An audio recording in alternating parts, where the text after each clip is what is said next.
Hello, my name is Harold. I'm a gamer with a passion for helping others, and here at my channel, I help others learn about games that I play. Today we'll be discussing A Cleric's Guide to Ashes of Creation. It'll be full of tips that will be essential for beginners and may teach even a seasoned veteran some tricks or details that they didn't know. Clerics and Ashes of Creation are very distinct when compared against their fellow archetypes. Clerics are more support-focused, as their kit primarily consists of a wide range of healing abilities alongside a few important buffs. Their gameplay revolves around managing the cooldowns of those healing abilities while simultaneously managing their mana as well. The unique thing comes in the form of their class resource. Their class resource, depending on how they talent, allows them to manipulate their mana or their cast times. Cleric's class resource is called Divine Power. You earn Divine Power through healing others and dealing radiant damage. How you spend Divine Power is determined by your first talent choice as a cleric. You get to choose between the talent Divine Infusion and Essence Infusion. Essence Infusion allows the cleric to spend Divine Power instead of mana when casting the spell. Divine Infusion allows the cleric to complete a cast time instantly in exchange for some Divine Power. I personally strongly recommend Divine Infusion over Essence Infusion, and I'm going to share with you a few reasons why. I'm not doing this just to convince you, but I want to make sure that you're using Divine Infusion the way I am so you can see its merits. But then also, if you use it the way I do and you don't see the benefit, you can then make a decision to swap if needed. First, Divine Infusion lifts the power gating of long cast times from abilities so that they can have a larger impact in a more immediate way in a fight. So for example, Resurrection is a very long cast time, and if you're in a PvP situation, it marks you as a very attractive target. And without the ability to end the cast time, even in PvE, you're standing still for a very long time. It could very easily become the victim of a stray AoE ability. Another example of Divine Infusion's impact on the Cleric's kit would be the spell Judgment. Judgment is a single target healing spell with one of the highest healing throughputs in the game. The drawback to it is it has a very long cast time and a medium to low size cooldown. When you're talented into Divine Infusion, as long as you have a Divine Power, you have the ability to make this into an instant life-saving healing cooldown that's up in a medium to low duration of time. These are two very powerful abilities that give you a very clear illustration of the power that Divine Infusion has. The last reason that I chose Divine Infusion over Essence Infusion is a twofold answer. Essence Infusion's benefit, or the issue that it's solving for, isn't unique. What I mean by that is there are weapon talents and cleric talents that will both help with mana management and are almost as effective without giving as much power up as what Divine Infusion provides Cleric's kit. The other thing is, relying on Essence Infusion promotes bad behavior on a cleric's part. You'll never be able to build that critical thinking, snap judgment mindset if you're relying on Essence Infusion when you run low on mana. Next, let's talk about Cleric's core abilities. What I mean by core abilities is these spells are very good, and you should keep your eye out as you level for them to take them as soon as possible. In addition to that, regardless of what content you end up exploring later in the game as you reach higher levels and even max, you're more than likely going to want to keep these abilities spec'd so that you have them available to you. First, let's talk about the spell Deliverance. Deliverance is probably my favorite spell, and I'll tell you why. It is a single target heal without a cooldown that is very mana efficient, and when talented appropriately, it is one of the highest throughput single target healing spells in the game. In addition to that, it's also very adaptable because it has a charge and release for its cast time. What I mean by that is you hold the button down to cast the spell and release it, and the throughput is higher the longer you hold it down. That means that when somebody's taking consistent damage, you can hold it down until the cast time maxes out to get the most throughput, or you can release quickly on someone who is in danger of dying to provide some needed triage healing. This makes this spell one of the best spells in the game and should be the staple that you use most as you play the game. Trust me, when you take this, you will see why. Let's talk about the Flash Cure ability. Flash Cure is an instant heal that has 3 charges that accrue over time. It has like a medium cooldown. The throughput is medium, low. The thing about Flash Cure that's incredibly useful is you can use it while casting another spell or performing another action. So it really helps with the action economy game that clerics face while playing. You have 7 people in your party, more if you're in a raid, and several people might need healing, or the target that you're charging up your deliverance on might take some surprise spike damage. Flash Cure is the ability that you can then use while you're cranking that spell up to max. It's really useful in tight situations, or just a great ability to be able to help someone else other than the person you're using deliverance on. It's not ever going to be the ability that you spam, so you do need to use it judiciously because of the cooldown, but it's definitely an essential to get the most out of spells like Deliverance or Communal Restoration, which have some cast times associated with them. The last ability we're going to talk about that comprises the core of Cleric's kit is the ability called Blessed Weapon. Blessed Weapon provides you with a damage buff that allows you also to build burning stacks. This is really useful to a cleric, as Smite takes all the damage ticks of burning and condenses it into a very short dot. It basically creates a spike out of a long-term slow burn. This is really useful for solo content or when your group just needs more damage, right? And it's a way that you can then contribute with a Smite and then go back to healing. The other thing that this does, which really brings the utility to the cleric class, or is one of the more shining examples of utility for cleric in its kit, is that it provides a mana regen buff. When someone completes their auto attack sequence, not only do they create burning dots, or if you're fully talented, radiant damage, it also gives you a pretty potent mana regen buff that is really useful.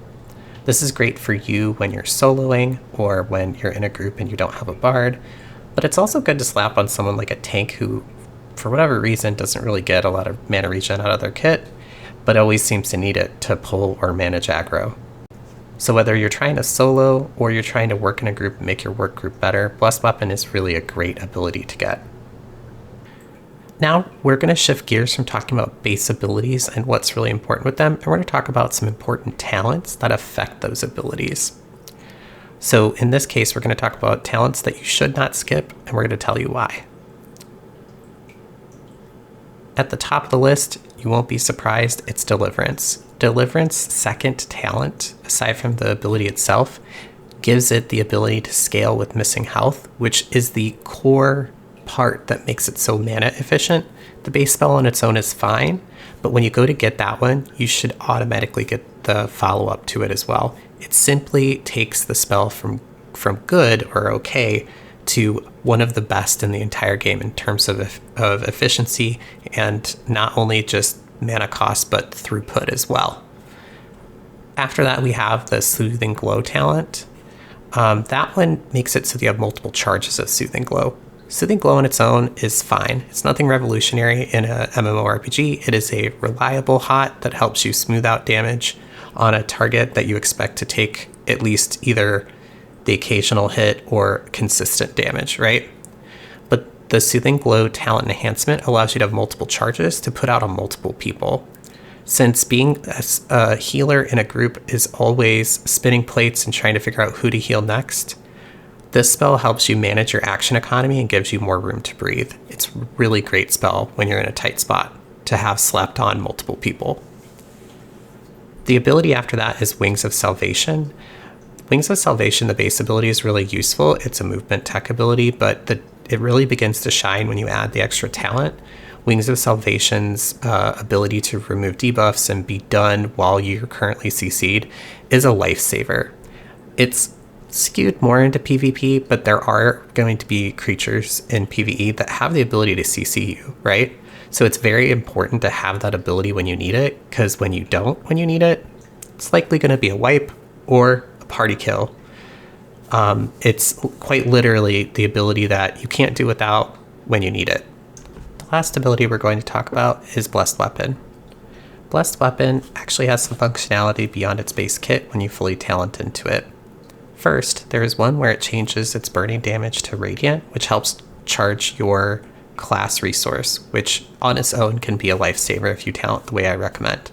But the other thing it does is the other talent that it has is called Bountiful Blessed Weapon, which is where then whoever you cast it on will then also give you the buff. So classes like Bard, who their kit revolves around completing weapon combos, are the ideal candidate for this. You are buffing them so that they'll do the mana regen for you, so you don't have to waste time auto-attacking and you can keep healing. And while they're doing all those auto-attacks with their mechanics to trigger theirs, they're also building your class resource back. That makes it so that you can use your class resource more, so you can save more lives, so you can have more time free to assist with whatever else might be going on. Maybe you need to CC someone. Maybe you need to protect yourself. Whenever you're doing other things, they're generating mana for you with your buff and building your class resource bar. It is quite literally essential, and I would mention it in the prior section, but it isn't something that you can get without getting both of the other talents. So it may seem like a steep investment, but it really is a game changer as far as clerics and how they play. The last thing I want to shout out, just so you're aware, these are the essentials you should have, but also your situation is going to dictate you to be flexible. We're in alpha, so you can change your talent spec at any time. So going to Karfen and dealing with that anti-heal debuff, you better take the cleanse ability, I believe it's called Purify. You better have that talented. Don't forget that you can change your spec on the fly. You definitely need to respond to the situation that you're in. That's a lot of information we just covered. Let's talk about what an ideal rotation looks like using these talents that we've recommended. So to start with, you're going to put your blessed weapon on a bard so they can generate divine power for you and mana, because their mechanics revolve around completing auto combos. They're your priority number one. Your backup is your tank. So while that's going on, you're going to be healing your tank, usually first and foremost. Tank healing rotation is simply keeping Soothing Glow on them and casting Deliverance. Now let's talk about what happens when damage that is unexpected happens. You have your steady rotation for keeping your tank up. Everything's going good. But then the fighter gets some sort of cleave damage, AoE goes out, and somebody doesn't dodge it in the party, right? One of the first buttons you'll want to hit is Flash Cure. You have 3 charges. The cooldown isn't that long. You can maintain your Deliverance cast while targeting someone else and expending the charge really quickly and just go back to your rotation. The other thing you do is you can throw a Soothing Glow on the target if the situation isn't dire at the end of the Deliverance cast, and then go right back to healing the tank. If your tank takes some severe damage, the first button you should go to, the first oh shit button, is what I like to call them, is Judgment. If you're receiving a good amount of divine power from your bard like you should be able to expend that to make this Judgment spell heal your tank a whole bunch. Like, it should usually, if you're appropriately geared, do 50% to 60% of their health, depending on if you crit or not, and if you're appropriately geared for the tank or the tank is geared to you. If for some reason you need something a little bit more, or you think they may actually experience death and there's nothing you can do about it, you can use Defiant Light. That ability is a high yield hot that also has death protection tied to it and will heal them a big amount if they happen to die. Those are your 2 buttons that you want to use. Defiant Light is already an instant cast, so you don't need to expend any power there. The reason we use Judgment first, though, is because Defiant Light has twice the cooldown time. So you always want to use your Judgment first. For AoE situations, I recommend using the ability that will heal the people that have been affected. So if your entire party takes damage, Communal Restoration is probably the best one. If it's something where melee is getting hit but ranged isn't, then Resplendent Beam is a bit better. If all things are equal and any spell you use is going to be effective in healing the group or the people that are hurt, then I recommend going by which has the lowest cooldown, which I believe at this point is Divine Flare. So always use the one when all things are equal that has the lowest cooldown, so you have your abilities back again. If you're passionate about MMOs like I am and you want to partake in the experience of building one alongside developers, all you have to do is follow the link in my description, set up your account, then go over to the shop and purchase Alpha Access. Big disclaimer here, that link is a referral link and it does give me credit if you use it to create an account. However, I more do it to show intrepid support. Just like I enjoy helping you, I enjoy helping them create the game. And that about covers the essentials for an Ashes of Creation cleric. I hope you enjoyed this beginner's guide. Again, my name is Harold, and I'd like to thank you for taking the time, if you made it this far in the video, for watching. I really do appreciate it. And I'd appreciate it even more if you hit that like and subscribe button. It really does mean a lot to me. And in the meantime, enjoy Phase 3. I know I am. I look forward to hearing from you soon.